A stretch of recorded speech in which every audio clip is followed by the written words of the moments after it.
When people think about golden retrievers and Labrador retrievers, the first thing that usually comes to mind is the difference in coat. One has flowing golden hair, the other has a short, sleek coat. But focusing only on appearance is one of the fastest ways to misunderstand these breeds. The golden retriever and the Labrador retriever are not separated by color or length of fur alone. They are separated by different geographic origins, by distinct functional selection pressures, and by breeding philosophies that evolved in parallel but never merged. To truly understand the difference between these two breeds, it helps to begin with a broader question. How can two dogs look so similar, behave so similarly, and yet come from completely separate lineages shaped by different human needs in different parts of the world? The answer begins not in one place, but in two. The Labrador Retriever did not originate in England, though that is where it was refined. Scientific and historical evidence shows that the true foundation of the Labrador began on the coast of Newfoundland, in what is now the Canadian province of Newfoundland and Labrador. There, as early as the 16th century, a dog resembling the modern Labrador was observed working alongside fishermen. These dogs performed a highly specific function. They retrieved hunted prey from cold water. This was not decorative work. It was survival work. The dogs needed compact frames, water-resistant coats, and powerful swimming ability. Over time, these traits became fixed through consistent environmental pressure. Some theories suggest the Labrador descended from crosses between the now extinct St. John's water dog and English, Portuguese, and Irish working dogs. Other theories include the Newfoundland dog in their ancestry. What matters is not the exact bloodline, but the consistent selection pressure. Function shaped form. It was in early 19th century England that the Labrador Retriever began to take shape as a standardized breed. Colonel Peter Hawker and the Earl of Malmesbury exhibited specimens in military field tests. The dog described by the Countess of Howe was called Malmesbury and is considered one of the first recognized Labrador Retrievers.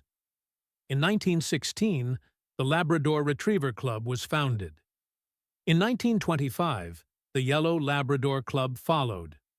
This was deliberate breed formation. Selection was no longer only about water retrieval. It was about temperament, trainability, and versatility. Meanwhile, in a different part of the British Isles, a parallel process was unfolding. The Golden Retriever did not emerge from the coast. It emerged from the Scottish Highlands in the mid-19th century. The first Baron Tweedmouth is considered the founder of the modern Golden Retriever. By crossing a flat-coated retriever with a Tweed Water Spaniel, he produced 4 golden-haired puppies. These became the foundation. Later, bloodlines from the Bloodhound and Irish Setter were introduced. This was not accidental mixing. It was intentional breed construction. At that time, British nobles were deeply invested in hunting. Birds of all species were stalked across vast estates. The Golden Retriever was developed to retrieve game in varied terrain, often dense underbrush and wet moorland. The dog needed a coat that could withstand cold, brambles, and water. It needed a temperament that could work independently but remain responsive to distant commands. In 1913, the Golden Retriever was officially recognized by the Kennel Club UK as a yellow or golden retriever. It was not until 1920 that the Golden Retriever Club was established. Selection like this does more than shape muscle and bone. It shapes sensory priorities. A dog bred to work in dense terrain learns to track scent and visual cues differently than a dog bred to work in open water. For decades, these two breeds developed in parallel. Then, something unexpected happened. They became nearly interchangeable in the public mind. People began to assume the only difference was coat length and color. This assumption erased the history. And did you know that the Golden Retriever and Labrador Retriever have sets of characteristics that clearly separate them, not just visually, but functionally and behaviorally. These characteristics are not random. They are not cosmetic. They exist because of how two different selection systems worked in two different environments. Let's look at the characteristics that define each breed when understood correctly.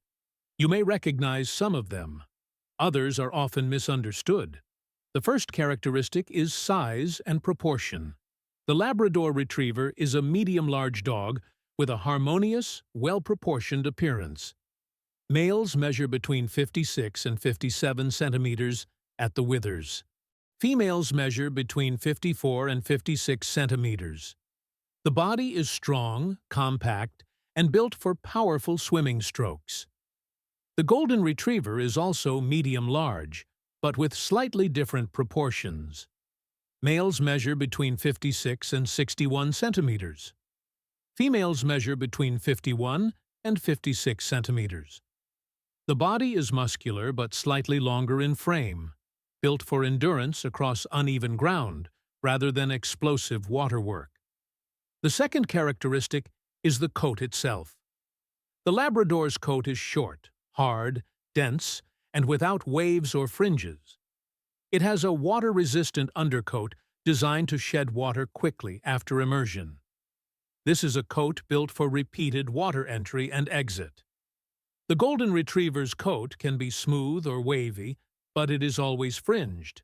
It has a dense, waterproof undercoat as well, but the outer coat is longer and designed to protect against cold air and vegetation rather than constant water exposure. The third characteristic is color. The Labrador presents uniform colors, totally black, yellow, or chocolate liver. There is no variation within the coat. The Golden Retriever displays any variation of gold or cream tones, with the exception of red and mahogany. The color can shift slightly across the body, creating subtle tonal variation. This is directly connected to the breeding priorities of each line. The fourth characteristic is temperament, shaped by function. The Labrador Retriever is considered intelligent, loyal, sociable, and proactive. It is a dog of balanced nature, affable, and even docile with people. It loves water, scent work, and remains tremendously agile. This temperament exists because the Labrador was bred to work closely with humans in dynamic, fast-changing environments. The Golden Retriever is also intelligent, ranking slightly higher in obedience and working intelligence according to canine psychology expert Stanley Coren. It is described as quiet, loyal, kind, trustworthy, and friendly. This trustworthiness makes it one of the best family dogs. It has a natural predisposition toward calm, steady work rather than explosive retrieval. The fifth characteristic is the most misunderstood.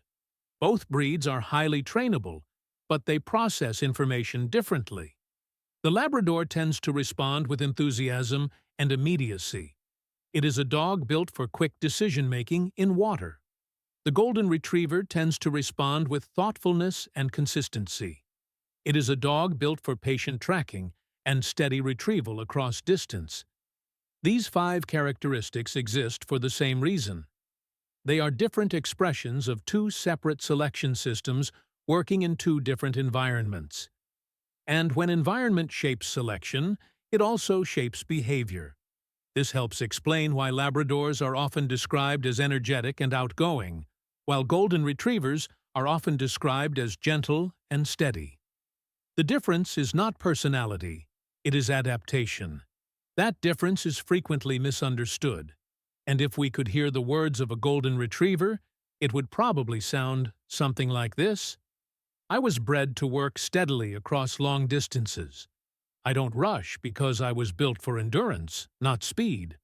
When your signals are clear, I follow without hesitation. When they are not, I wait for consistency. From a management perspective, this difference has practical implications.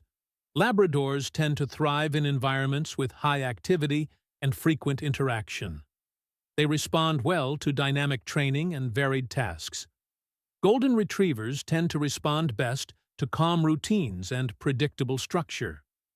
Clear cues, emotionally neutral handling, and steady reinforcement allow their nervous system to settle.